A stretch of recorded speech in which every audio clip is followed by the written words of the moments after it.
Call the meeting to order at 6:36. We'll start with the Pledge of Allegiance. I pledge allegiance to the flag of the United States of America and to the republic for which it stands, one nation, under God, indivisible, with liberty and justice for all. Go back and announce that those attending tonight's meeting should be aware that the meeting is being audio and video recorded by APAC and ASRSD. Any audience members who wish to record any part of the meeting must inform the chair, who will announce the recording. This is to comply with the Mass Wiretap statute. The listing of matters are those reasonably anticipated by the chair, which may be discussed at the meeting. Not all items listed may, in fact, be discussed, and other items not listed may also be brought up for discussion to the extent permitted by law. Michelle, can you call the roll, please?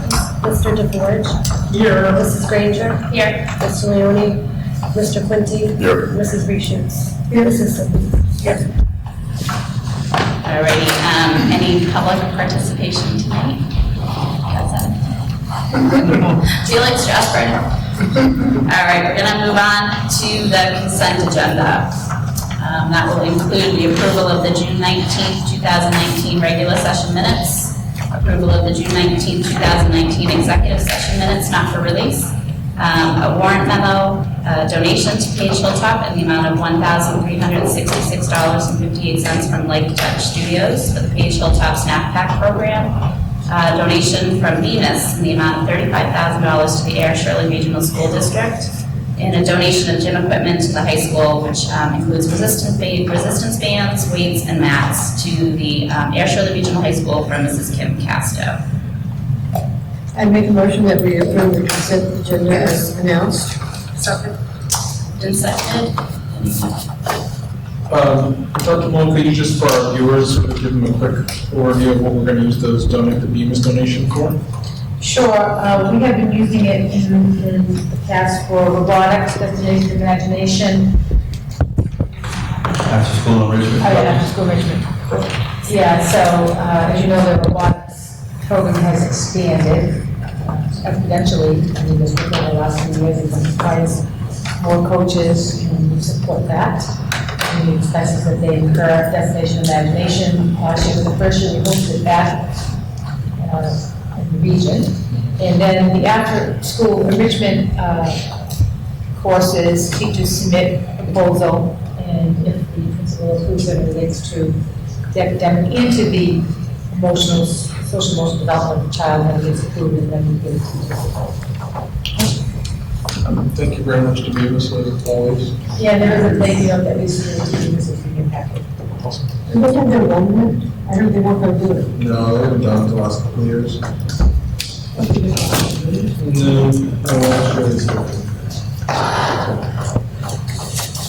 Any other discussion? All those in favor? Any opposed? Okay, that's unanimous. Moving on to item 6A, new business, the approval of the 2019-2020 K-8 and 9-12 student handbooks. Sure, I'm going to turn to Mr. Cleary, and we also have Mr. Christie, high school principal here. And Mr. Cleary will take you through the handbook for ease of understanding and identification of the areas there is. Hi, good evening. Hi. So in your agenda, you should have two different handbooks. One is the K-8 handbook, and the other is the high school handbook. So every year, I think this is the first school committee meeting that I attended last year, we talked about the student handbook. So each year we come back kind of looking for the school committee to approve the student handbooks for the district. This is a collaborative effort on behalf of all of the administrators in the school district. So for K-8, it's all of the principals, assistant principals. We also have the food services director, our director of technology, and also our new nurse leader, Kate, contributing to the changes that are in the handbook. So typically the changes, so we've identified them all in red. There's some formatting that still needs to take place before we go to final publication, but given where we are in the timeline of opening the school year, this is our opportunity to put the handbook in front of you for approval. So there's some little formatting pieces that we'll take care of after this meeting. But in essence, the changes that are in the handbook reflect kind of normal changes you'd expect. contact information, change of year, basic contact information shows off our vision, mission, and core beliefs. Pieces were updated in both handbooks. And then we tried to reorganize a couple of things in both the K-8 and high school handbooks in terms of our code of conduct, because the sequence of events didn't make a lot of sense, and we tried to make things a little bit more clear. So specifically, in the K-8, we also took some elements from our high school handbook that had some philosophy of attendance pieces and some homeschool communication that we thought made sense coming across the entire district, and wanted to make them present throughout each of the handbooks. So you'll see a number of those that are highlighted in red. Homeschool communication, our philosophy of attendance. We made some changes to, we added a section for 504 because we were lacking that in our K-8 handbook before. We made some basic changes in our nursing area, the food services area for just updating names of things and whatnot. And then we added in the K-8 handbook, we added some more specific detail relative to a middle school addendum, which you'll see at the very back of that handbook that shows a little bit more of the specifics of the middle school, since they're a little bit different from how things work on a daily basis in the elementary schools. Similarly, in the high school, we made some of those changes as well, but we also added the work of the homework guideline committee that was established this year from Principal Christie, that consisted of members of the student council and parents and so on to contribute to that. So you'll see homework guidelines that are in there, a Chromebook policy, some references to that, which I think is later in tonight's agenda. And again, we reorganized the discipline section to allow for a little bit more flow. To talk about our due process obligations and so on. Ms. Rachel. This is very nice, it's the first time you've seen it, I know you need it right away. So could you expound on, just as you were flying through those? Yes. Yeah. Highlighting some of the pieces, just to be, yeah, sure. Yeah, so like what are the changes in the nursing or in the medical things that you mentioned that like there would be critical? And then in the homework policy, what are the changes that would be critical that we might run into because people will be asking us about it?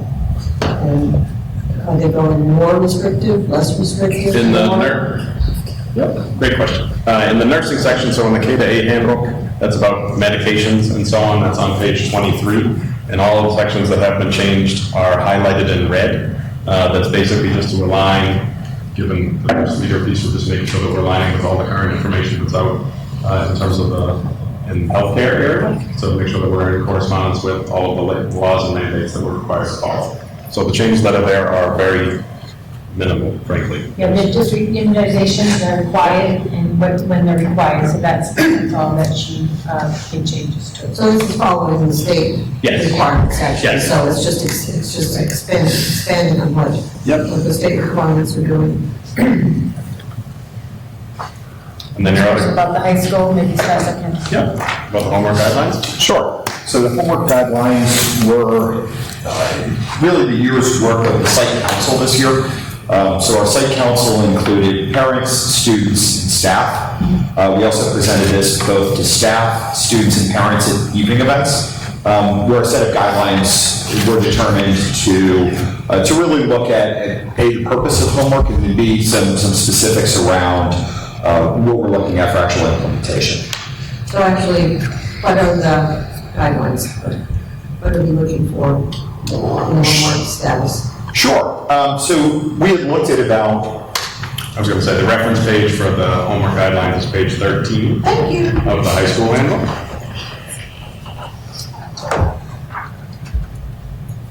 I don't see the pages or numbers, but I apologize. It wasn't in red for me, that's why I totally missed it. They're numbered, but they just kind of blend in. So you blend where it says ASRSD. Thank you. Yes. And so we're looking at about 10 minutes per night per grade. So a 9th grade student having right around 90 minutes of homework a night, where a 12th grade student would have somewhere right around 120 minutes of homework a night. If you call it 2 hours. Yeah, so I think it's a guideline, correct, Mr. Yes. Christie, it's a guideline, so Correct. I think maybe stress to parents in, open houses that if the 12th grader does 2.5 hours of homework that I wanted to call the guideline. Some nights it may be a little less, and some nights it may be a little more, but generally speaking. Yes. And I asked about that because I think I heard a big complaint sometime this year about being loaded up. And being loaded up with a lot of work communications, and being loaded up with a lot of works on weekends, and not being able to do other things because of the load. And so you'll notice that those are addressed in three-day weekends and holiday breaks, where an attempt to specify really what we're looking for non-homework. That would really be appropriate for students, so that students aren't, say, spending 13 hours on one subject over a break, but instead looks more at what the equivalent of one night's homework would be. Okay, so, and that's why I asked about that, because it was a subject where it was, they were, had the whole vacation taken up with some large project that had been assigned to be done by the end of the 3-day or whatever long weekend, and really limited, they thought, their student from having any free time, 3-day break, so.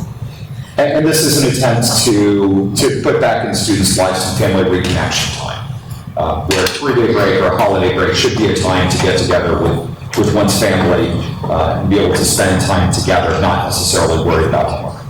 Right. Yes, Mr. I think some of that focus on the, has to do not so much with the assignment over the weekend, it's the when is it due.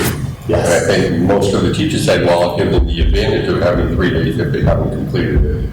In my experience in my own house, that projects don't start until the 3-day weekend. So I think maybe we'll just take a look at having them do Friday so they can just wash their hands of it. And but I'm sure you can bring that up with the staff and see what we can do on when things are due. It's funny that you bring that up. That was actually a large topic of conversation, was looking at due dates now, maybe before holidays rather than after. Yeah, right. Exactly. Much like summer work. That we're now just getting around to. Maybe next week. It's been my experience, though, that, That's not Christmas time. Well, platform? it's been my experience that when, with my own kids, if I see them feeling overloaded, I shut them down and say, enough is enough.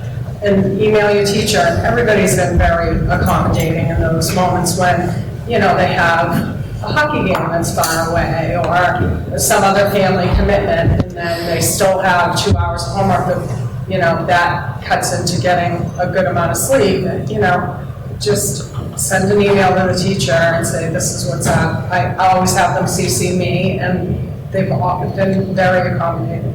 Thank you. I think that's definitely true for our staff. I think they're incredibly accommodating when they know that life intervenes. Right. Well, I think we have pretty active kids in sports and music things and stuff like that. And it's nice that they have a mental break and be able to sleep. You know, because they've done the tournaments all weekend and stuff like that, you know, so. We agree. It really is difficult for particularly the active kids. They really get stressed over it. They tend to be better students anyway, you worry walking to them. Just to let you know, you're receiving a 9th grader that has told me that Sweden does not have homework. So, just giving you a heads up on that. Thank you. All right.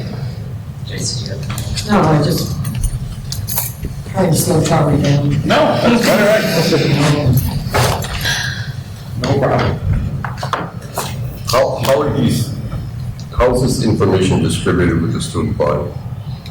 The handbooks are typically posted online, and then they're accompanied with a Blackboard Connect message. Message goes up to parents and says the handbook is available, and then that'll be reviewed. I mean, from secondary and down, it'll be reviewed with the students through conversations, either depending on the school, in either a whole class meeting, or then follow up either homeroom meetings or conversations or advisory meetings or whatnot.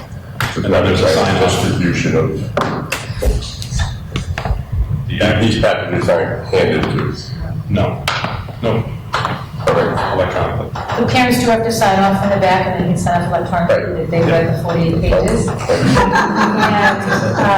But obviously, it's always available to them on the website to refer to if they have questions. I just have a comment. So on that middle school addendum, it's the middle school addendum, it itemizes in red, which I'm assuming is because it's new, some of the disciplinary incidents and consequences. Yep. Is that in fact new? It is reflective a little bit more of the high school, so the middle school administration met with the high school administration to talk a little bit about this too, to make sure that there's a little bit more consistency between that.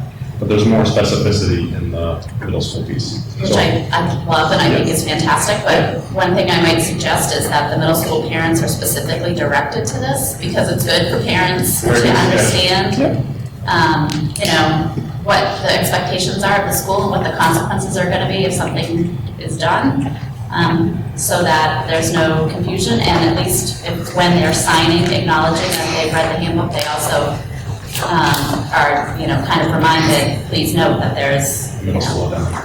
Yeah. I think it's important that everyone knows what's gonna happen. I like that idea. That's a great idea. Thank you. Same is true for the high school. We have that already done, but I love being upfront and people know exactly what. Yeah, absolutely. I made that note right now. Next year, you'll have a quiz. Yeah. Before they sign up. Absolutely. Go through the handbook, here are some situations and circumstances. Check here, online test instead of a sign. I don't think you can require that, parents. I'm sorry. I don't think that'll work. I was kidding. It'll be forgiving if you don't get them right, you keep going to, you know. Yeah. Test until you pass. Yeah. Anyone, what else? Any questions, comments on the handbook? I will make a motion then to approve the handbooks as presented this evening for 2019-2020 K through 8 and 9 through 12. Second. Moved and seconded, any other discussion? All those in favor, please say aye. All right, passes. So last question, I'm trying to read it. So guideline for disciplinary incidents and consequences, it's same for the whole district, right? Yeah, So well, I mean, there's 3 pages of red that I'm trying to read here in the docs. which handbook are you in? I'm in page 3. Okay. The pages are numbered. Yeah.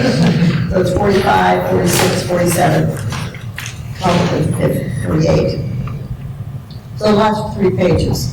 So that is, That was the middle school addendum, that's the middle school, did Yep. Okay, which the wording in there is very closely aligned with the high school wording. okay. Thank you.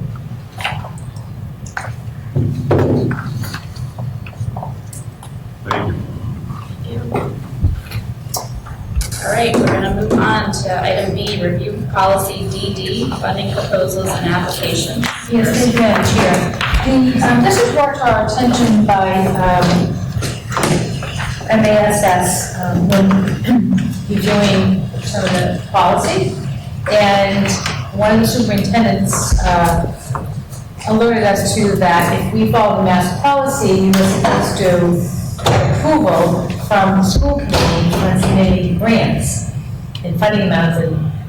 And then we took a survey and asked superintendents, do you go to your school committee? And everyone said, no, we don't.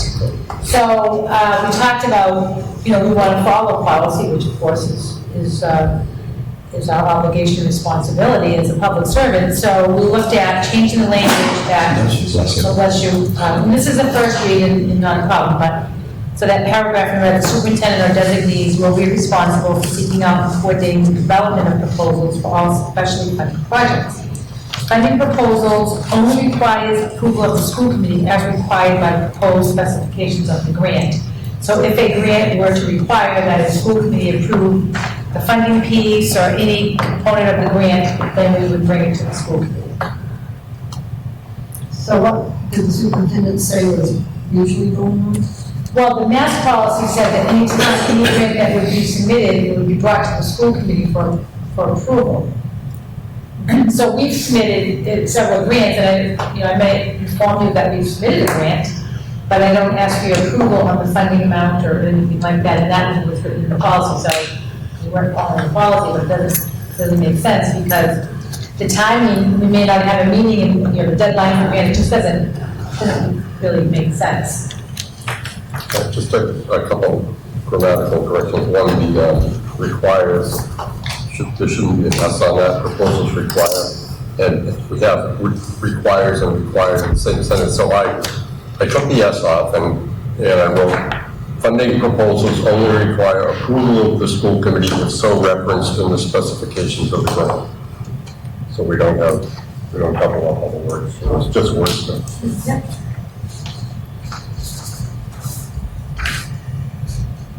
So this only refers to federal and state grants. No, it's all grants. Grants. It's all grants.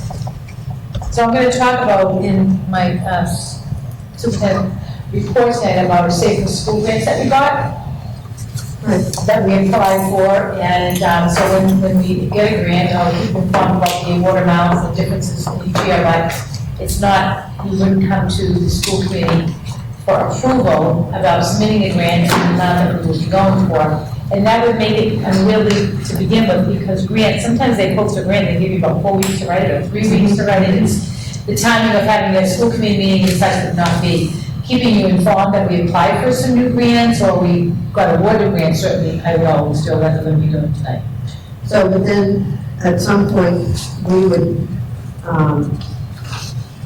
vote to accept that money into the budget, right?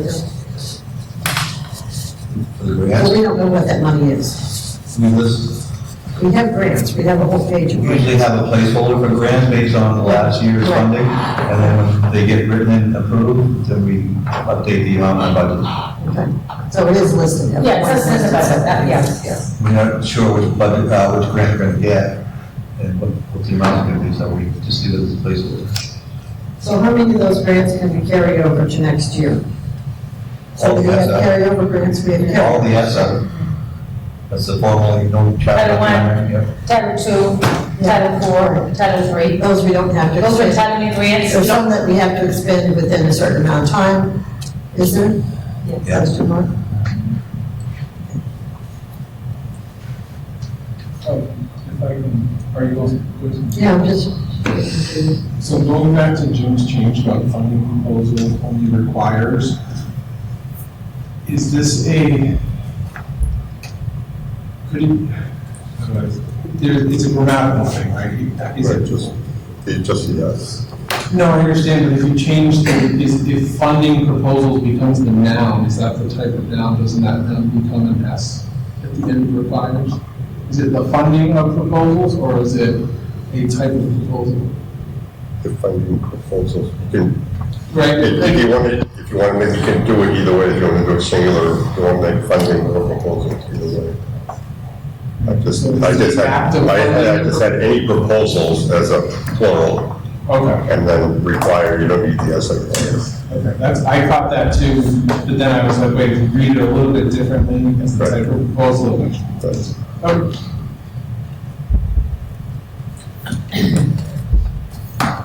Good? I just want these things to be lost and somebody says that there's money floating around, nobody knows what it is. You know, I mean, that's the whole thing about, okay, so do we ever go back and take a grant and see how it was divvied out? Did we ever return money? No. We wouldn't try to. I've been working in grants for 10 years and running them, we do not return money. It all has to be used in a certain way, it can't be used. Yeah, you have to say, so Title I is an entitlement grant, and I'm going to show you the amount that we're There's a awarded huge requirement for the next fiscal year. We don't even get the award amounts until typically mid-July, we know what we'll, and then to use the grant funds, you have to get the grant proposal written, because the department wants to know exactly how you will use the funds. Right. Whether it's in positions, programming, curriculum, resources, professional development. There's many ways that you have to submit in your proposal how you will use the money, and you give justification of why you're using the money in this way or this manner, and then they will approve the grant. So then you get an email from somebody in the Department of Education that says your grant has been approved, and your start date to use the funds is as of September 15th when the grant got approved. Right. Yeah, I think this is just for. No, just, you know, it's like, People start asking questions, I need to explain some of this stuff. Yeah, it's very, no, I agree, it's very transparent, but, you know, you might have, they may put a grant out, we might apply for a grant, where you could apply for up to $1,000. We might decide in our district that we need $60,000. So what the policy was saying was, I would come to you and say, we'd like to apply for this grant, we're gonna apply for $60,000, and you approve this amount. Okay, so that's, you want to follow policy meetings, and superintendent, obviously, we want to make sure we're following school committee's policy. So this will come back for a second read. Yeah, we'll just wordsmith and bring it back next time, certainly. All right, so we'll move on to new business. Item C, Air Shirley Regional High School one-to-one device policy. Yes, you have the policy, one thing I want to say about the handbook too, that wasn't mentioned, that Tara Bozak, special ed director, did a lot of work in her department. Yeah, that's okay.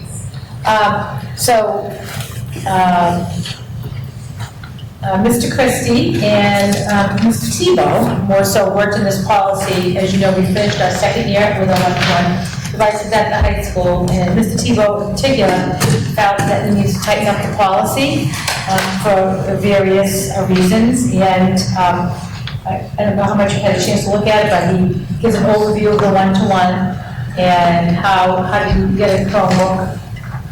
Well, actually, that's a page number.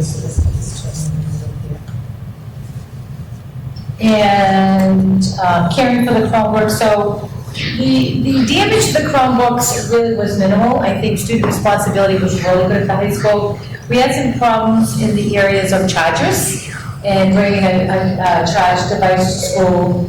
And then we also found ourselves handing out many charges to students. So I'm going to ask Mr. Christie if you'd like to highlight. Mr. Tebow was planning on being here tonight and then got called away for a family issue. So I told him that Mr. Christie and I would be able to handle it.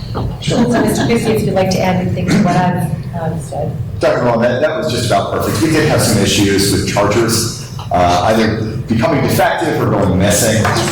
So that became a little bit of an issue. And personal care of the devices themselves, we wanted to really tighten up the policy, just so it was really clear. Our expectations were transparent to parents and to students on exactly when they would be charged and why. And in the back is the student device responsibility use policy, which I think is really good if the students need to take a loaner. So it just really was the policy that we first presented to you 3 years ago. We went one-to-one, and this is just really becoming more specific and more detailed. Yes. We had told the committee that we were going to do an evaluation and assess the rollout and such too, so this is a result of that. So do you know what replacement cost, I mean, how many people collect it pretty easily and people For the devices themselves? pay the part costs and things like that, this is pretty good. Yes, and this is really an intent to fully gain back any losses we would have in the future. We still have quite, a few dollars in the account, we collected $25, which was the intent, so we wouldn't have to. So we have to replace devices for wear and tear, some weeks we're able to go to that revolving account, one time $25 fee for 4 years in high school. We also allow kids to take the Chromebooks over the summer, if they need to do some specific coursework if they're requested as well. What we ask is just to inventory the Chromebooks before we give them back out. It gives us an accurate count of what we have and what we're missing. But yes, we were able to give it back to students who requested those. Your decision to do that right at the end of the school when they can still find their Chromebooks and chargers was met with much consternation because clearly the students immediately wanted to attack summer homework and they were now incapable of doing that right at the end of the school. So that destroyed the other 6 weeks of summer because the first 2 weeks they did not have access to the Chromebook. Our apologies, Mr. Quincy, we were looking for that perfect time to collect the Chromebooks. Right. Unfortunately, there is no perfect time to collect them. Students always have work to do. So we try to find the best of the worst times. I still have them.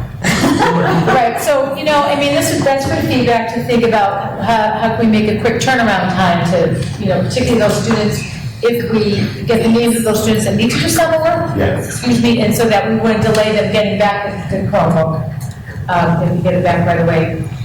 But I would say your timing is perfect, but I wouldn't change anything. It's not a battle you're going to win. I will tell you, Mr. Tebow has also been working really hard on ways of electronically signing in and out the books to make that sign in and out process just a little bit quicker.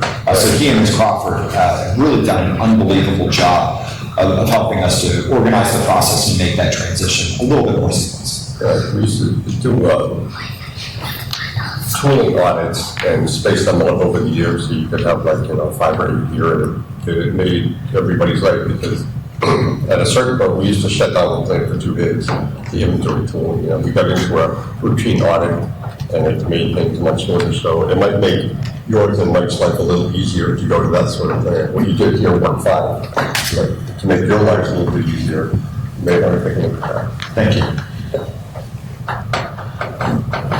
Just as a quick feedback, Chromebook is capitalized in some places and not in others. The OCD in me comes out. So you could. Thank you, we will correct that. Oh, we all do. Can I just ask a question? So the incoming freshmen, are they getting Chromebooks that were the previous senior class? Correct. Okay. Yes, so that way we can cycle through. Yeah. Yes, as long as the Chromebooks are in workable shape, yes. So one of the things you'll notice in there is we're trying to limit the amount of stickers and those are personalizations that have gone into the Chromebooks. That way, when a student coming to the high school for the first time receives a Chromebook, it feels like something new rather than a handicap. Just to get everyone's standard ASRSD. Quick, then they put stickers on top of that. Exactly. Just It's harder to get off. thicker and thicker every year.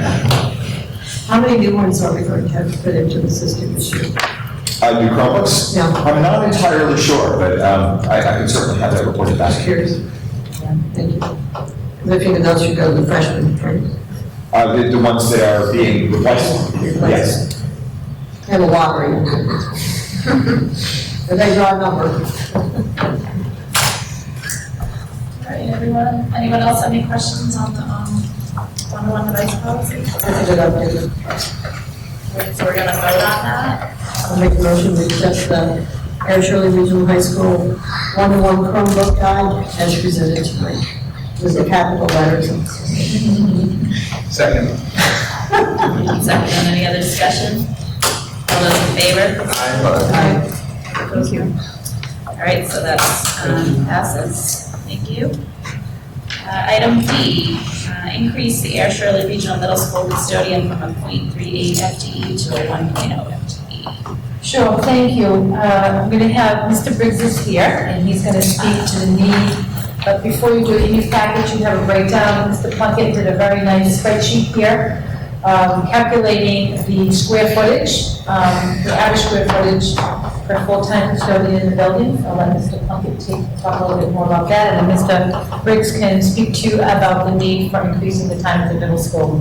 The numbers, it's evident, but The spreadsheet shows each of the custodian FTEs in each building. FTEs is the full-time equivalency, so you see we have 5 at Cage Hilltop, and 144,000 square feet, so it's about 28, just under 29,000 square feet per person.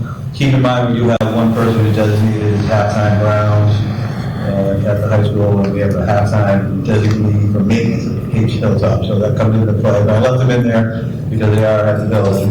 And then the middle school, LAW is 3 for a smaller building, but it's got a tough layout, so we think that's appropriate. That doesn't want to work for those guys. And then the middle school was currently is 2.38 FTE. It was making it a little bit difficult for scheduling the work that needed to be done, covering for vacations and overtimes, basically falling to one of the guys. And if one was out, someone would have to cover, sometimes into the second shift. So it'll make it, the square footage a lot more reasonable, back down to 28,000 square feet per man.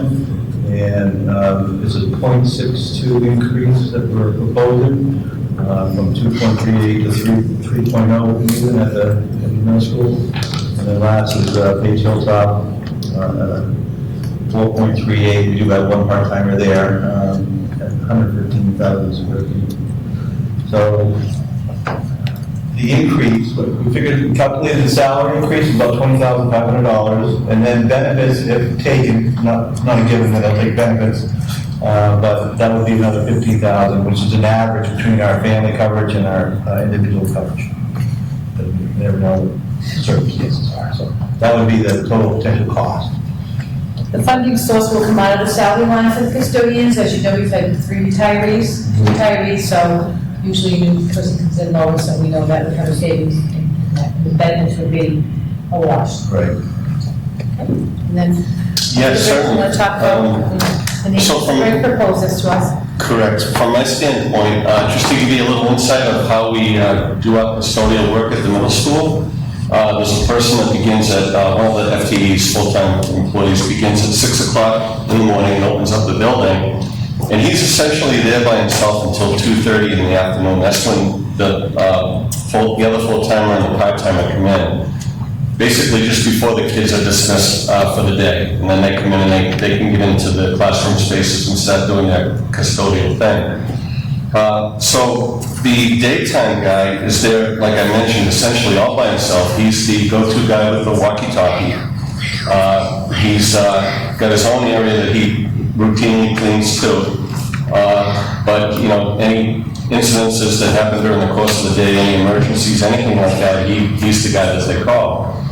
And it really renders him, you know, it puts him in a tough position to take on any larger projects or anything like that. He doesn't have another pair of hands to help him if he did want to take on a larger project.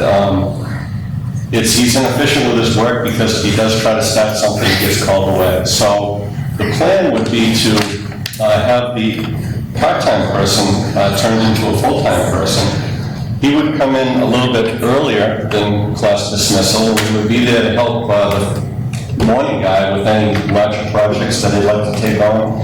Like Bill alluded to, if we have a little redundancy there, if somebody got sick and had to leave, or if they had an appointment that they had to take care of, we wouldn't be looking for a sub-custodian to fill the void. I think the amount of work that we could get done would just, you know, exponentially be bigger, increase. We wouldn't have such a backlog all the time. We'd be able to get things done in a more efficient manner. So I see the value there. The numbers kind of speak for themselves with the square footage, that benchmarking piece there. I always felt that we were a little short in that building. I'm not sure how it was ever established to begin with, but we started talking about it, and we had made some plans around it, and I thought it would be beneficial to the school district, and specifically the middle school in Shirley. So I brought it forth to see if it would be approved. How long has, I guess Mr. Curtin's going to be the one that will be up in, how long has he been employed? He's actually brand new. Okay. Yeah, he's one of my new hires. Okay. Yeah, he came here seeking full-time employment. At the time, I only had the part-time position open.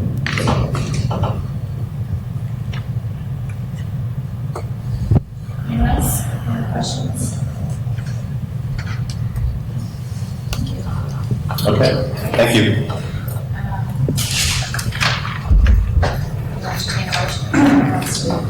I'll make a motion. I will move that we increase the middle school custodian from a 0.38 FTE to a 1.0 FTE. Second, any other discussion? All those in favor, please say aye. Aye. Any opposed? Passes unanimously. Thank you. Thank you. While Bob's here, I'd like to just commend Bob Briggs and the entire custodial department. I'm sure you walked through the school today, seeing the floors and the condition of the building. Obviously, we know the high school is new. The middle school is fairly new. I was told this is AD of the middle school last week of the grounds in the building. And all of the schools, Bob, you and your team are to be commended, and they've been working very hard, whether it's on the grounds or inside. The floors at Page Hilltop, we'll talk a little bit about the early childhood center, but they waxed those floors and you took off like 7 layers of wax. Mr. Philibrow was so proud of it. Michelle came with me, he came down to tell me about it. I said, well, let's take a look at it right now.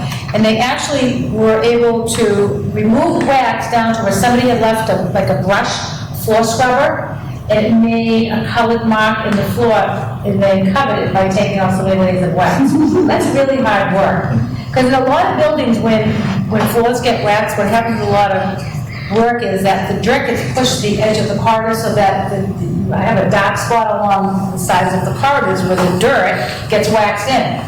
And every year the same thing happens, but if you look at our floors, not at all. So thank you, Bob. Thank you to your Yeah, they've done a fabulous job. I appreciate your comments. I'll make sure that I pass them down the line. But it's been a successful summer. I'm really proud of what we've gotten done. The results are there, and it's a good feeling. Thank you. Right now, we're painting the front of the lower light, the facade in the front, finally. We've been able to do that for a few years. We're going to chip away at painting all the woodwork around there. Obviously, it has to be scraped and all of that. So that'll look really nice. And I don't know if they're on Twitter, but Mrs. Koch and Mrs. Lewis, they went up in the lift. I heard about that. And said, Laura, what is reaching new heights? So, anyhow, so there's a lot of good things going on. Thank you. Sure. Do you have the ability to really get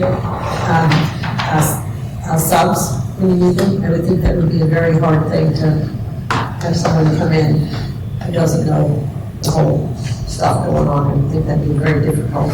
Are you referring to Nick? Any subs. We do have some difficulties. Yeah. Yeah. If someone's out. Right, It would well, be very hard, yeah. it can be challenging to find a good sub because it's sporadic work. But we're fortunate enough to have found one who's helping us with all the floor work over at Page Hilltop. He's a great floor tech, and I'm lucky that I found him. And I can't wait for you to take a trip through that building and see what we've done in some of those old tiled floors. We've really brought them back to life. So, yeah, it's tough to find a good sub and they come and go all the time. And it's tough to retain them, but you roll the dice and hope for the best. Train them and have them do anything with work building. Right now, it's going pretty good. You just want somebody that, has the right spirit, is honest, willing to work, and they can be trained to do the rest. Definitely some great ones. Thank you so much. They're great with the kids too. Like I always think about Jerry doing the play with the kids. I mean, it's fantastic. Uncle Jerry. Huh? Uncle Jerry. Uncle Jerry, yeah. The kids love them. I mean, it's fantastic. So Yeah, staff is great. That's a plus. Yeah. All right. Okay, thank you. Thank you. All right, we're going to move on to the reappointment of Dr. Malone to the Black Board for the 2019-2020 school year. I make a motion to reappoint Dr. Malone to the Black Board for the 2019-2020 school year. Second.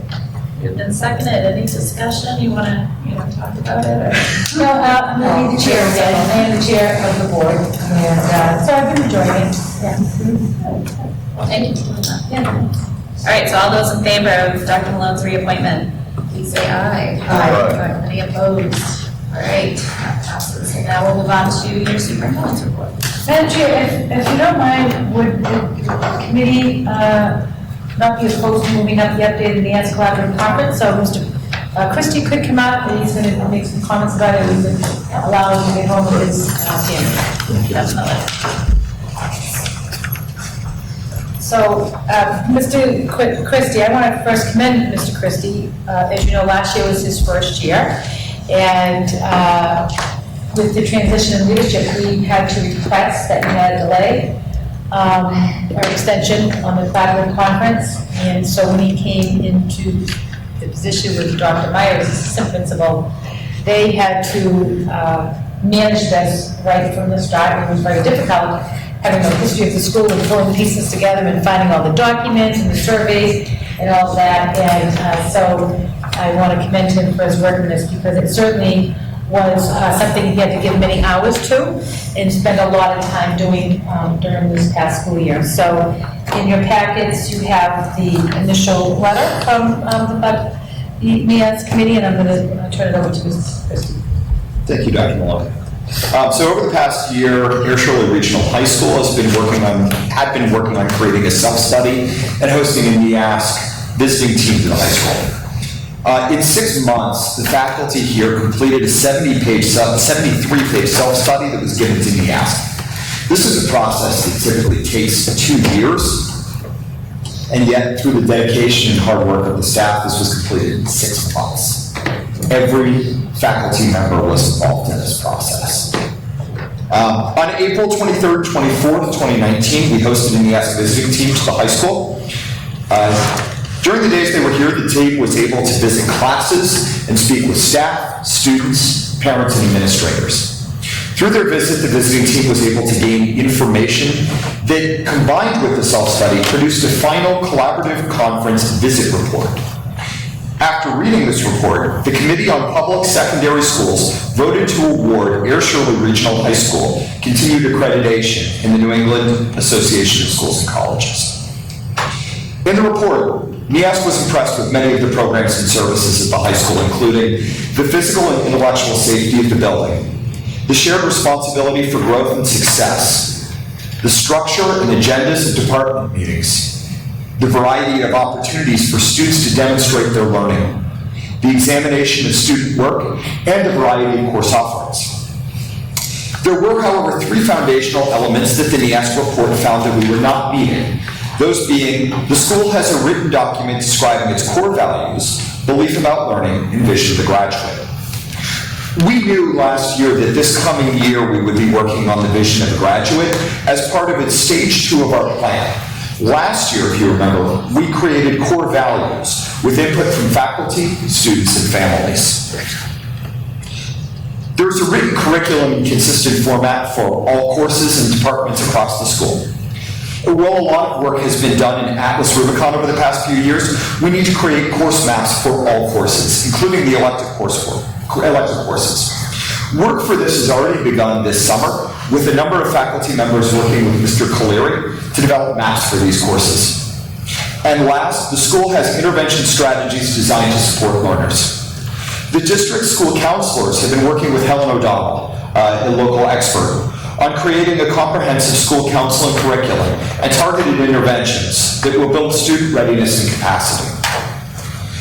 The NEASC report included 4 priority areas for growth that are designed to align with helping us to meet the 3 foundational elements where we need work.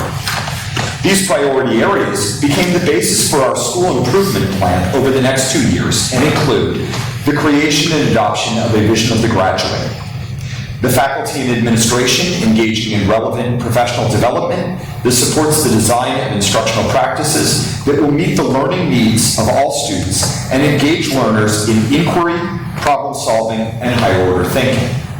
The continued development of curriculum maps to ensure that all courses are articulated consistently across all areas and for all courses. That these courses are aligned within the department and with sending schools, and that they include the embedding of transferable skills necessary to attain the school's vision of the graduate. And lastly, the school will address the academic, social, and emotional needs of students, the need for targeted interventions, and a comprehensive counseling curriculum. And it will build student readiness and capacity beyond those measured by standardized and other assessments. We will receive another visit from the NEASC visiting team from February 28th to March 3rd, 2021. The focus of this decennial visit will be on the school's implementation of the priority areas for growth as included in the school's improvement plan.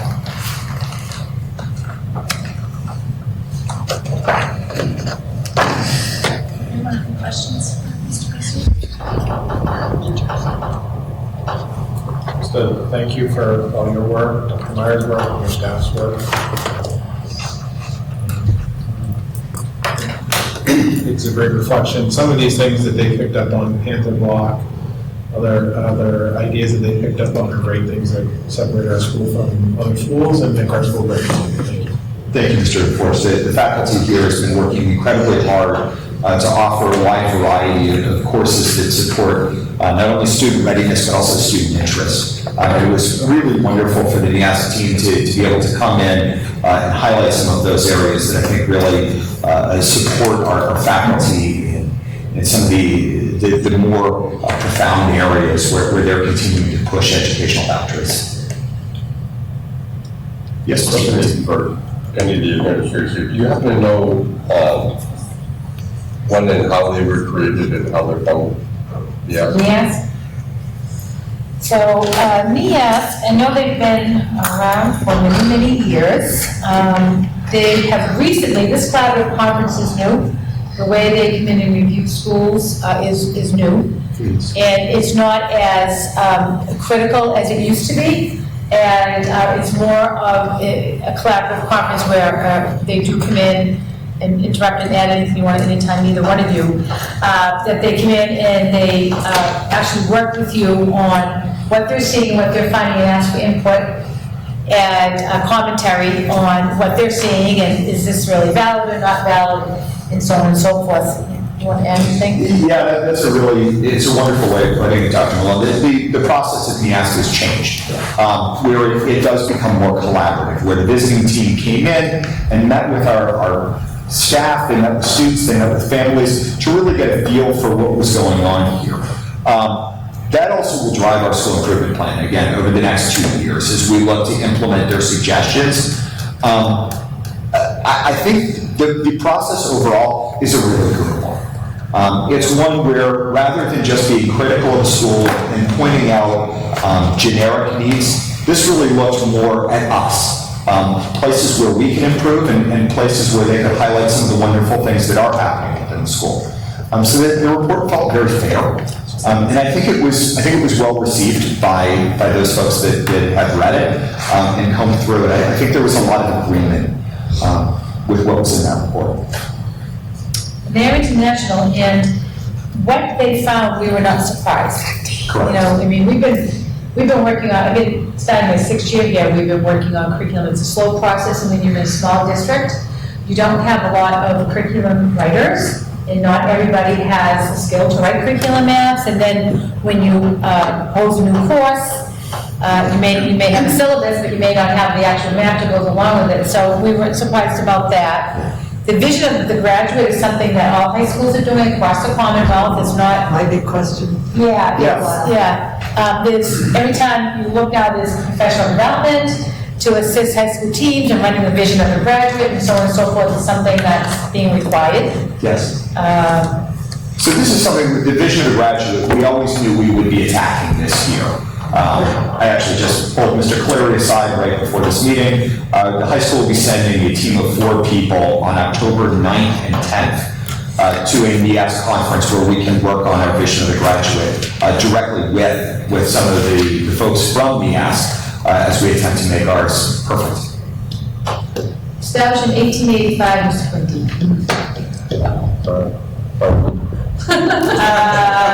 It was founded in 1885, New England.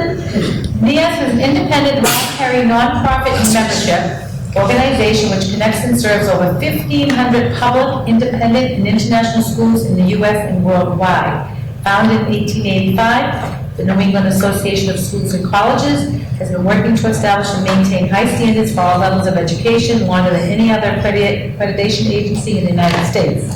NIASC is made up of 3 commissions, which work in close partnership to ensure quality education for all students. This really has a very different flavor from what we've heard through the years. You know, just not much more gotcha type stuff. And that's what I think they knew, that they had to change and evolve into not being a gotcha, but to work with schools to say, how can we help you get better? Yeah, it's much more evaluative, not. Actually, if you notice, your letter says corrected in the front, and so when I received the letter, there was something in there that we had given feedback to the visiting, and it did get, it was reported as being an area for growth in here, and so I called Stan Kennedy and I disputed it, and he said, let me get back to me. He called me and said, you're absolutely correct, we will send you a corrected letter. So that's collaborative. Yes. Yeah. And less prescriptive. It really is more personalized to us, to our school, where our future is, rather than a checklist, a giant checklist of what they're looking for. Much better. And the piece on the intervention strategies and meeting all students' needs, as you know, that is another, you've heard closing the achievement gap. It is something that all schools are being held accountable to leave no child behind, that every student's needs should be met in school. And it is our responsibility as professionals to find ways to meet those needs so every learner makes academic growth. And that's really what. And as far as the developmental guidance piece, we've been working for the last few years. Our former council, Betsy Dolan, we were working towards the goal of a developmental guidance curriculum where the guidance counselors go into the classrooms, and they work with all kids so that it's not just about those kids that seek out the guidance counselor because they have an issue or they need help with college applications or any of those other perfunctory roles of a school counselor. When you go into a classroom and having been one and having done it, you either solve problems for kids right there or they see you, they meet you, they trust you, and they'll come to you. So it has benefits for every single student. And I could go on about school guidance curriculum, but I won't. So, On a plus note, we will be having a meet and greet for our new school counselor, Miss Alyssa Giambacco, and that will be this Thursday from 4:30 to 5:30 in the high school commons area. So please come and attend. I think you'll really enjoy it. Say that again, Thursday? This Thursday from 4:30 to 5:30 in the high school commons area, which is a nice word for our cafeteria / meeting grounds. To come and meet. That's perfect. So I think you'll really enjoy meeting her. She comes to us from another local school where a number of her initiatives were incredibly trendsetting. So I think you'll enjoy meeting her and hearing some fresh ideas on ways in which guidance can uplift a school. Seems like a couple of years ago, we had a lot of criticism of the plant, of the facility, and of course, that's all taken care of, so. And I think, reading through the report, the commission and visiting team really go out of their way to highlight what a beautiful school we have, and what an opportunity this gives to students for meeting not only their learning needs, but also their safety needs. And just met the school committee, they were very impressed by the abundance of resources that our teachers have, that we've put over the years. So that's for the school committee supporting education and education. Thank you. Giving the funding, so thank you for that. I just want to bounce back to what you said about the building, because in previous NEAS report, one of the comments was that our building was a hindrance, and obviously the communities came together and built this beautiful building, and it's a credit to them for supporting. But I also want to point out, while I'm sure you were already told this, but they specifically say the cleanliness, upkeep, and maintenance of an impeccably clean building that supports all forms of teaching and learning is something they specifically reference in their letter. So tonight is your night for compliments, but I just wanted to make sure. Yeah, we'll keep that. Don't take the hinges off those doors. No, that's a big deal that they put that in their letter. So It is big, because they were really slammed big time. Yes, and For bad. There's so much more going on in this building, aside from the cleanliness, I know that, but I just, No doubt, yeah. while you're here, But Mr. Briggs and his staff do unbelievable work. They are friendly, they're willing to take any request, and try to meet any need that we have. They are truly a wonderful staff to work with, and we couldn't be more proud and honored to have them. They are incredible. Well, thank you. That's the culture we're shooting for. right. Kindness, cooperation, consideration. Besides one, but I People would around say that kids. Yeah. is second to none. Nice job. Thank you. thank you very much. Thank you. Thank you, Spencer. Thank you. We're all set? Okay. Yeah, honestly, yeah, go home, thank you. Thank you. Have a good night. Have a nice night. Have a good evening. Thanks a lot. You wish you luck, kids get there. Yeah, so I'm saying, get home. Dr. Lund, did you want to go back to the superintendent? Sure, and if we could, I want to apologize to Mr. Quinty and Mr. Gracious that we didn't print it out, but maybe Mr. Because there's a visual in here. Maybe Joyce will come to the board, is that all right? Oh, you just put it up there? It's in the drive. I'm sorry, I didn't print it out. All right, teaching and learning, the first day of school. The first day of school is Wednesday, August 28th for students in grades 1 through 12. The first day for kindergarten students is Tuesday, September 3rd, and then the first day for preschool students is Wednesday, September 5th. So 2 weeks from tomorrow will be the first day of school. 2019 Leadership Institute, that institute is this week. Tuesday, Wednesday, and Thursday. Today, administrators were trained on social and emotional learning, which is a district-wide, I have initiative, but a district-wide priority this year, thank you, a focus. So we're already doing a lot of social and emotional skill building among our students, but we really need to recognize and identify what that is and put it in the structure and framework of social emotional learning. Tomorrow we work on operations and management, and each department head will give updates in the department, budget area, and Mr. Briggs is the facilities area, and so on. And then on Thursday, we're going to Kibble Farm to bond and play a little miniature golf and have a little competition among administrators. It's a good way to end, and it's a good way to have some fun and laugh and build our team. New teacher, new superintendent evaluation rubric. The Department of Education released a new superintendent evaluation. I gave you the DESE, I don't know if you all get the update from the Mass Bulletin. I put a copy of it in your packets for you. I put the 2019 updated superintendent and district administrator rubric in your packet as well. And Mass is willing to provide training on the implementation of the new process. This is the world that we. New teacher orientation will be held on Wednesday, August 21st and Thursday, August 22nd. And high school student orientation for 9th graders and new students will be held next Thursday, August 22nd from 11 to 1 high school. District updates. The convocation is it's Monday, August 26th, 2019. Last year we had it on Tuesday. Apologies. We extend an invitation to each of you. You may be present for the opening ceremony, attend the workshop, and join us for the keynote. So we will begin with a continental breakfast in the high school commons from 7:30 to 8:15. The opening ceremony will take place from 8:20 to 9:25 in the high school auditorium.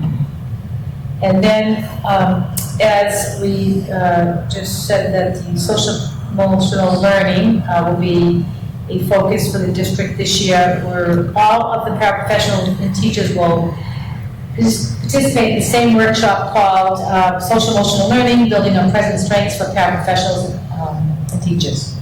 And that will be for 2 hours, then we'll have lunch. We have a district picnic again this year. And then in the afternoon, we have a keynote speaker. Her name is Jessica Minahan, and she will address the faculty and staff from 12:30 to 2:30. And her focus is on behavior, social emotional learning. She does, if you are able to come and see her, you will be inspired, you will laugh, and you will look at things differently. I can guarantee you after spending 2 hours with Jessica Minahan. I've seen her speak several times. It's Monday, August 26th. And she's, so we'd love to have you join us for lunch if you can. So please join us for any part of the day. If you'd like to attend the workshops, you can. If you want to come for breakfast, come for the lunch, and stay for Jessica Minahan. And then I'll close it out at 2:30. Grants, safety grant. So A.S. Shirley Regional is a recipient of the FY, is there any questions on that, by the way, before we move on? We're a recipient of FY19 Safer Schools and Communities Award, provided by the Commonwealth of Massachusetts Executive Office of Public Safety and Security. We were awarded $40,779, and this will be used to improve our interoperability, communication between the schools and first responders in the area of Shirley. If you remember, we had talked about with the school committee purchasing radios for the entire district with those repeaters. So we worked with in our district safety meeting with the police departments, Shirley and here. They will have radio access to our communications as well. So this budget supports the hiring of Beltronics as a consultant to design, engineer, and test a configuration that supports our need to communicate clearly and quickly across schools and public safety departments. Equipment to be purchased will include a number of public safety class portable radios, repeaters in all schools, and a 10-year renewable FCC license. And training will be provided to those involved in using the equipment, including district and school administrators. And I want to give Mary Beth Hamel, who knows grant manager, credit for writing this grant. She worked in collaboration with the police departments as well. So that's pretty good. And then I provided for you grant allocations for this year. Some of these are, the beginning ones are entitlements, so fund code, they always have a fund code, which is a 3-digit number. I'm just going to use the title. Coordinated Family and Community Engagement, we were awarded the same amount, $120,535. Then we have a special ed, IDA, special ed individuals with disabilities grant, and we fund a lot of positions in that grant. Paraprofessionals. This year, the grant actually decreased. It increased by $5,969, so the grant came in at $483,801. Then another entitlement grant is the early childhood grant, and that was increased by $278. It came in at $24,479. Then Title I, we were surprised at the increase we got in Title I this year. Another entitlement grant, our increase was $111,629 for a total grant award of $606,484. And we use that money, we have salaries, we pay coaches, Title I teacher, Title I paraprofessional, resources, professional development. We're looking at adding more staff at the middle school in Laurel White in the grant as well. Our literacy coaches now. Title II Part A, improving educator quality. This is pretty much our professional development money that we use. We have some money budgeted in our general fund, but we use most of Title II to pay for when our schools are non-Title I, when the math coach had flat, we would use some of this money, because if you're not a Title I school, we couldn't allocate all of the Title I funding, so we had to blend the funds. And that went up by $3,044, so up to $85,109. And then Mary Beth, a few years ago, she wrote a grant in collaboration with districts, because we're a low incident English learner district. We are in with, I think it's Groton Dunstable, Harvard, and Littleton, and we all share this $28,973 because they're all low incident districts. But at least it provides that staff and those students. And then, of course, we have the Safety Schools Community Grants, which we just got for $40,779. Early Learning Center, I want to update you, it's just about complete. Remember, it will go into the page hilltop. Rooms have been renovated with new paint, and furniture, and supplies. We updated the playground area with new equipment that is up to code. When we had folks come out from those companies, they said you're not up to code. So we had to, sandboxes really not allowed anymore unless they're covered. The suite sets were too high. There was a lot of issues. So we've been renovating that. The whole open house and Lake Center once the playground is complete. But the fun about this center is it includes child care, and family partnerships. And I want to just talk a little bit about the family partnerships.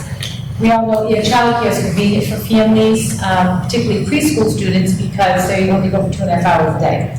So if you're working and you have no one to help you, how do you work, how do you send your children?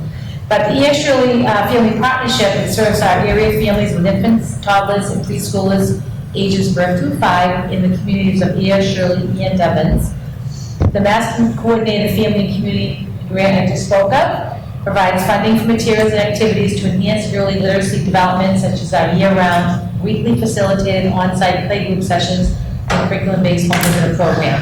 And they take educational field trips. They have parent outreach and parent education workshops. They hold events in town libraries and parks in the community, and they have a 6-week getting ready for preschool. And Mary Beth oversees this program as well. And she said that over the last year, 140 families representing 152 children participated in the Family Partnership Program. So that's pretty good. And then also just going to highlight that, because we reported earlier, that we now have the established early childhood pathway at the high school. And we have, let me just see how many students, I think Mr. Chris said we have about 10 students that are going to start the program as juniors next year. So I just talk about that they'll get, dual enrollment credit at the Mount. And they'll take psychology semester 1 junior year, and then they'll take early childhood semester 2 junior year, then senior year they do their practicum. And just letting the committee know that once we had the debt exclusion election scheduled in Shirley, we were advised to put out a request for qualifications. It doesn't cost any money, but it is it's an RFQ for design and engineering services for the Shirley Regional Athletic Complex, and so we developed it, and we put it out again. Like I said, it doesn't cost us anything, but should the election prevail, we reveal if there's a process for selecting the design committee. Excuse me, I'm sorry, Bill is the contact, so we've had like 15 requests. So we were a little bit concerned at first, we didn't have any activity. So once the deadline is passed, we can actually, the school committee would designate an individual, group of individuals who would conduct the design and selection process. Again, there are no commitments and no funds. And then should you feel the project passed, we'll be ready to get started. Personnel updates, if you're in the district, we were able to hire a nurse leader. Renee Payne, and she's also a 0.5 facial talk nurse, if you recall, so I'm hoping this model is going to work. I think this might be the third model that we've tried. She's very excited. She joined us for our Leadership Institute, and we had many applicants for the 0.5 position. We thought maybe it would be difficult, but there were a lot of applicants. I'm sorry. So, very excited. And as you know, we need to replace Mrs. Lewis, who's moved on to Laura White, and Denise Levesque has been hired for that. She comes to us with very good qualifications and excellent recommendations. And then, of course, the new teachers that we have, the paraprofessionals, will be announced by the principals. And then the final piece is Steve Kendall just gave us an update briefly that the registrations for the fall sports are ongoing. And we've added unified basketball, which we have students with and without disabilities for games against other MIAA schools. And this begins in late September and runs to October. And then all the coaches are taking courses in anti-bullying and AIDS-related illnesses. They're required in order to coach in the school district. It's not an MIAA requirement, but something the athletic department of the school district felt coaches should be well versed in. And all PE teachers have also taken an online course with the National Federation of High Schools. Excellent. Anyone have any questions? Just on the facial talk nurse, is that like midday sort of, is the halftime 5 days a week, or is it like how Yeah, it's going to be at 25. So Mrs. Payne's going to work half day in the morning in the AM, and then the part-time will come in for the afternoon, and then Mrs. Payne will be released to visit the other schools, support the nurses, work on grants. There's a grant to, we did have a wellness committee, and Charlie did try to take it on last year, but she'll run that, and it's required. And there are some grants that have been able to apply for. And also help with, if we have in substitute area, right? Because sometimes we can't get a substitute nurse, the nurses have to cover and give out medications. So what's our personnel level then? Do we have 5 nurses or 4.5? What's the? We have the same amount of nurses, 0.5. I mean, 4 FTEs. 4 FTE and then 0.5 nurses. Yeah. It's just a different way that we've had, we had a 20-hour person that didn't work within enough hours, plus not being on site on the days. Yeah. So Mrs. Payne, actually, when we went to some renovations of the offices, And we made like kiosks in the special ed department. We built it, added an extra kiosk, knowing that we would hopefully have a nurse leader, and therefore she could work out of there. So, we're all set there too. So she'll come, if there is a nurse that is out sick, she will cover, if you can't find a site, she will be For the. for half of the day, yeah, afternoon. And maybe the 0.5, if she's available, she may come in for the full day, and then Mrs. Kane would cover. Yeah, so, Gives you some options. yeah, it gives us some good solutions to this model, so hopefully it sustains itself. Great, thank you, Dr. Malone. We're going to move on to item B under ongoing business, the fiscal year 20 budget update, Mr. Plunkett. Madam Chair, there's two items under 8B. The first one is the FY20 budget memo, where I put out all the variations of the budget, FY20 budget, plus our budget in a grid, and above that is just a brief summary of the FY20 budget was finalized by the conference committee at the end of July, signed by Governor Baker on July 31st. And Chapter 70 component of it is a $269 million increase, which is 5.5%, and so largest increase in a decade. The increase is driven by substantial increases to the foundation budget allocations for health insurance, special education, English learners, and economically disadvantaged pupils. Some of the other highlights include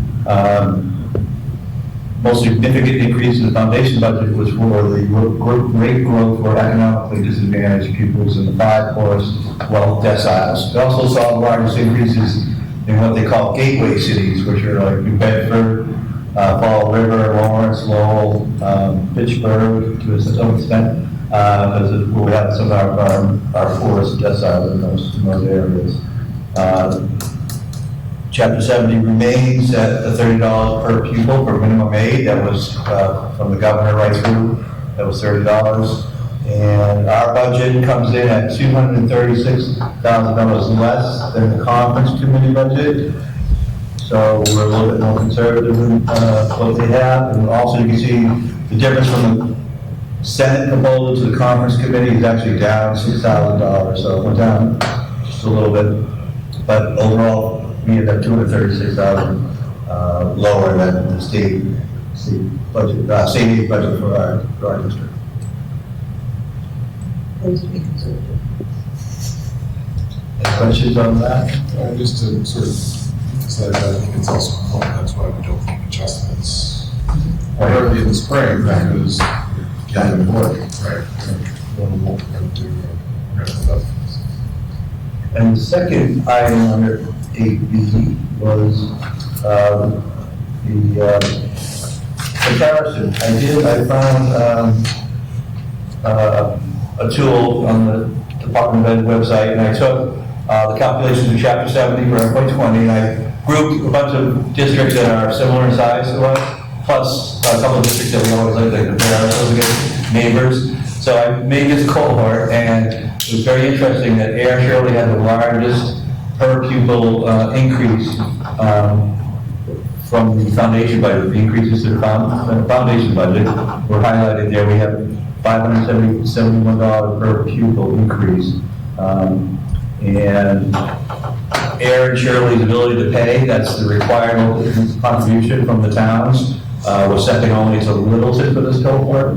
So just kudos to the towns and their ability to pay based on several factors: real estate, wealth, income. So the second to last column on the right shows people who had the minimum aid for Chapter 70 was held at $30, except for Ash West and Lunenburg. So if your foundation budget minus your required local contribution is less than what you got in Chapter 70 last year, they have to bring you up to that level. So you can see Lunenburg and Ash West had increased the amounts of the Chapter 70 to equal at least what they had last year for Chapter 70, because it's a whole harmless. And districts like us, most of these districts, we all receive the minimum aid, which is $30 per pupil. I just thought this was kind of cool comparison. Yeah, and looking at the change in enrollment, we were down one student, and so we were the second batch from him had a gain of 6 students, and then we lost one, and then Littleton gained 10, about 3/3. So that was really good, that, lost students. Pretty stable. Yeah. And a point of trivia, Massachusetts was the last state to drop a budget. What's the budget? Yes. I guess they are like every year. We waited and waited and waited. Keep the streak going. Yeah. All right, any questions for Bill? All right, we'll move on to a policy on therapy dogs. So in relation to the policy, I have been working since we had the last school committee meeting, which was in June. Mr. Plunkett, and myself, and Mrs. Bozak, with the psychologist Beth Foley, and we have not been able yet to find insurance. We came this close today. Bill is not comfortable with what we received, so I'm not going to share that with the committee tonight. He has the question that we just got it like 6 o'clock tonight in an email, and I thought we were there, and he said, no, I have no question, so we don't have it yet. But I guess for me, the committee wants to approve the policy, and then, I did not bring the dog in until we have the appropriate adequate insurance, liability insurance. I will let you know that apparently, when we started to ask these questions and look into the insurance, when we called other districts, it's like, oh, well, they referred to the service dog policy, about the policy, so I don't know if I opened a can of worms or if I didn't, but it's in the best interest, maybe of the district, to have the right insurance in case we happen, but that's what it's doing. So we haven't given up perseverance, tenacity, and Mrs. Foley still wants to work for the district. Are you asking her to find insurance and listing us as additional insurance? Yes, that's how it has to be, because we cannot, Bill, why don't you take over and say, we can't get insurance. They will not provide it, right, no one's doing that right now. The only dog that they'll insure through MIIA are canine dogs, police forces. So no other insurance companies will issue us a policy for insurance on the dog. She's able to get it, Beth Foley is able to get her own, and we'll reimburse her for that policy for liability for the dog.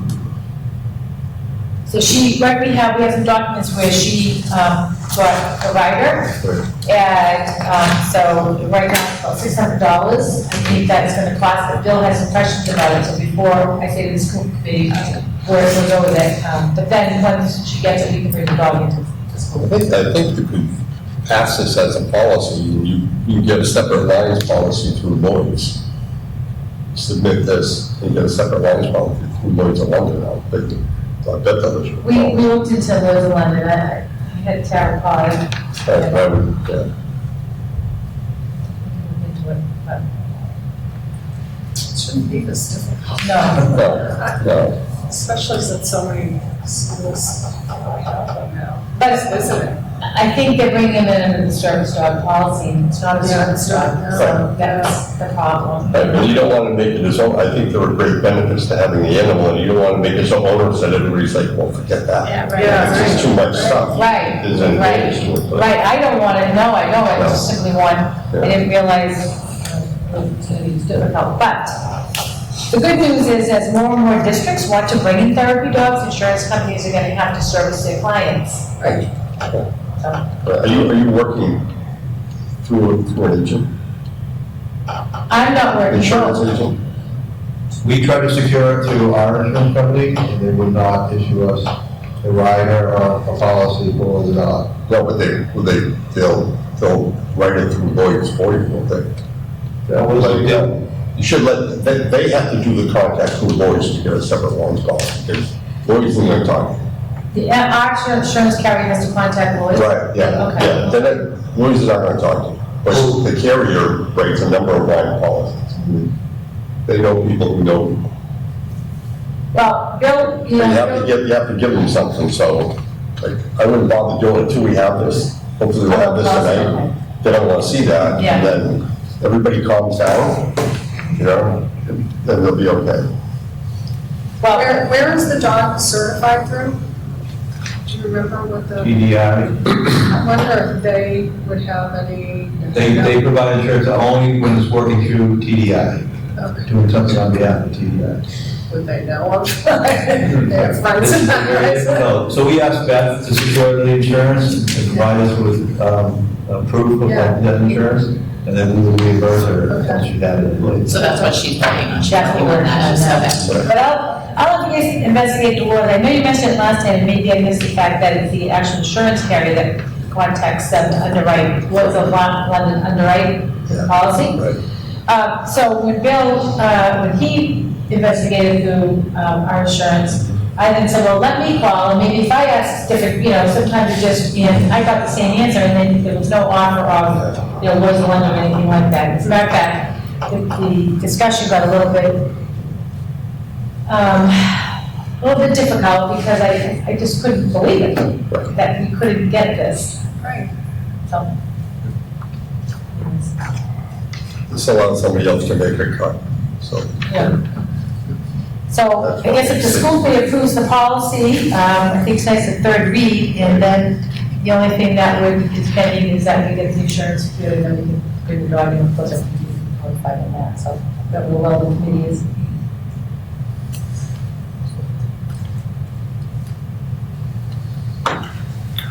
Anyone want to make a motion? I'll make a motion that we accept the policy on therapy dogs. Second? Moved and seconded. Any other discussion? All those in favor, please say aye. Aye. Opposed? Passes unanimously. All right, moving on to the field project. So as you guys are aware, the Board of Selectmen in Shirley, at their meeting in July, voted to hold the election for the town of Shirley for the funding of the field project. It will be held on Saturday, September 28th from, is it 8 a.m. to 8 a.m. Dr. Malone and I had worked on a letter that I believe we want to discuss. Do you want me to read it, or? Sure. Okay. August 2019, dear Shirley residents, we are all well aware the Shirley Regional High School athletic fields needs to be renovated. A debt exclusion election was held last December here in Shirley. The debt exclusion passed in here, but not in Shirley. The Field Project Renovation Committee commenced working on plans in 2017, and since then, costs have increased significantly due to inflation and a very robust construction boom. As a result, we have reduced the scope of the project. What is the goal? The goal is to build a multi-use athletic facility that is safe and accessible for every student and resident in Shirley and Erie. This renovation will serve our future generations for 50 years to come. Our regional high school is a community asset and will continue to attract new homeowners to Shirley and Erie. The field renovations complete the high school renovation project. How do we reduce the scope of the project? The softball field will not be moved to the lower playing field, and we will not install a third soccer field. The cost of demolition and earthwork is exorbitant. What is the reduced scope project? We will work with the existing footprint of the field, which retains track, soccer, football, baseball, lacrosse, and softball. In the future, field hockey should be added should we have the demand. What renovations must be done? The entire field complex needs to become ADA compliant. The track needs to be replaced. New bleachers are needed as spectators have great difficulty viewing an event from the current bleachers. Both baseball and softball fields need new natural turf fields, new fencing, and dugouts. We need to move the soccer field off of the playing field of the baseball field for the safety of the athletes.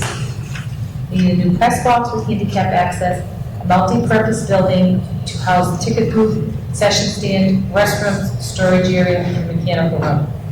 The football field will have a synthetic turf field, which will be widened to host all field sports, including soccer and lacrosse. The new synthetic running track will have an 8-lane straightaway. We will have new fencing, a retaining wall, new lighting, and a new scoreboard. There are no extras built into this project. These are the features for the project, but final decision on the specifics of the features will be made in the design phase. With respect to the lower playing field where the football team practices, the school committee appropriated funding to regrade the field, which includes the removal of boulders and leveling the field as it's quite uneven with hollow spots. We repaired the access paths to the field due to its hazardous condition. So what are the features? A synthetic turf football/soccer field, a synthetic running track with 8-lane straightaway, aluminum bleachers at 400 seats, 2,000 square foot multi-purpose building, which includes the restrooms, the storage room, the ticket booth, concession, and mechanical room. Existing natural turf field, baseball field with overlay, soccer field, refurbished new infield, with fencing, dugouts, and patch, and overseed outfield. And we'll move the soccer field away from the infield and add a retaining wall. Existing natural turf softball field, refurbished with new fencing, dugouts, and patch, and overseed outfield, and then the new press box with the handicap area. What is the timeline for the renovation? It is anticipated the project will take approximately 1 year to complete. If all goes according to the plan, the project will commence in March 2020. The baseball, softball fields will be completed in September 2020, and the stadium will be completed in spring of 2021. What is next? The Shirley Board of Selectmen voted on Monday, July 22nd, 2019, to hold a debt exclusion election in Shirley.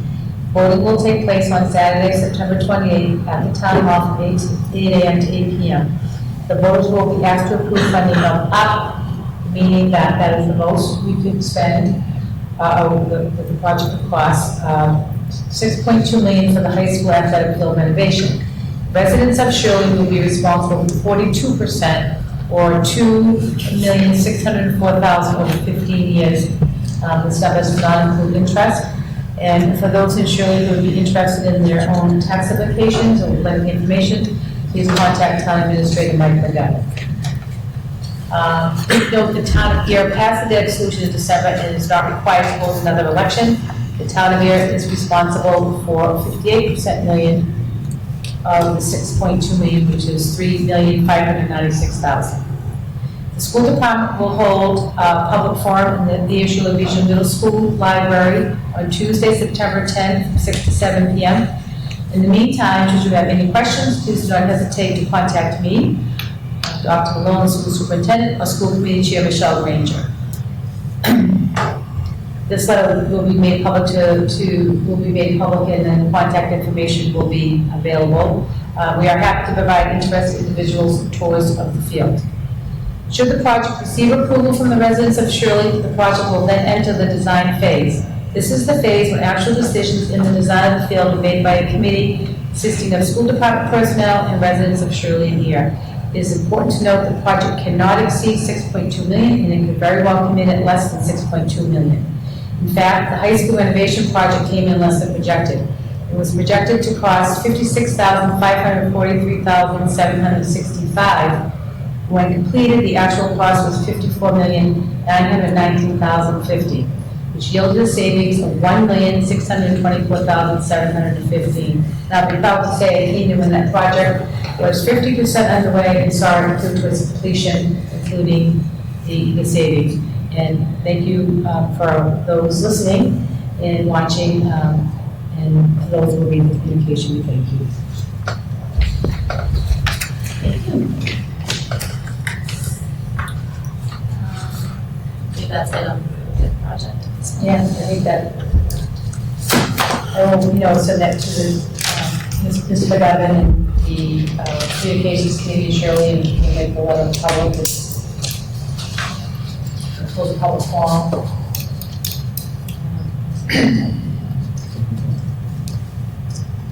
All right, nothing on the policy subcommittee. Correct. No chairman's notes. Any other topics for discussion not reasonably anticipated 48 hours in advance of this meeting? Okay, communications. We have a lot. So, Thursday, August 22nd, the Air Shirley Regional High School new student orientation, that's 11 to 1 here at the high school. Wednesday, August 28th is the first day of school for grades 1 through 12. Wednesday, August 28th also is the preschool and kindergarten screening. Thursday, August 29th is the preschool screening. Also on Thursday, August 29th is the kindergarten orientation. Friday, August 30th, there's no school leading up to also no school on September 2nd for Labor Day, so it's an extra long weekend. Tuesday, September 3rd, kindergartners start their first day of school. Also on Tuesday, September 3rd, the preschool screenings are taking place. Wednesday, September 4th is the preschool orientation. Thursday, September 5th is the preschool's first day of school. Tuesday, September 10th is the public forum on the fields, just discussed between 6 and 7 at the, in the library at the middle school. Thursday, September 12th is the district curriculum night. There isn't a time, but it's usually around 6, right? 6 at the high school. And Tuesday, September 17th is the high school open house, that's 6 to 8.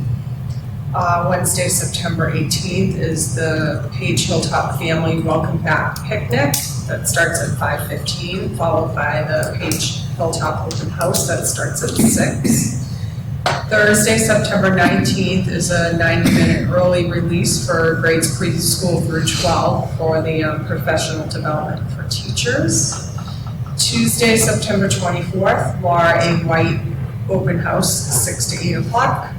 Wednesday, September 25th, middle school open house from 6 to 8 o'clock.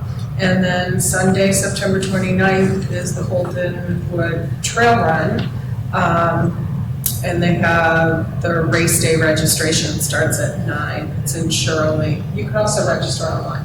Yeah, registration is now open. Register before Labor Day to get one of our lovely cornflower yellow shirts. First 300 also get a lovely bright orange hat. Great. And that's what we're doing.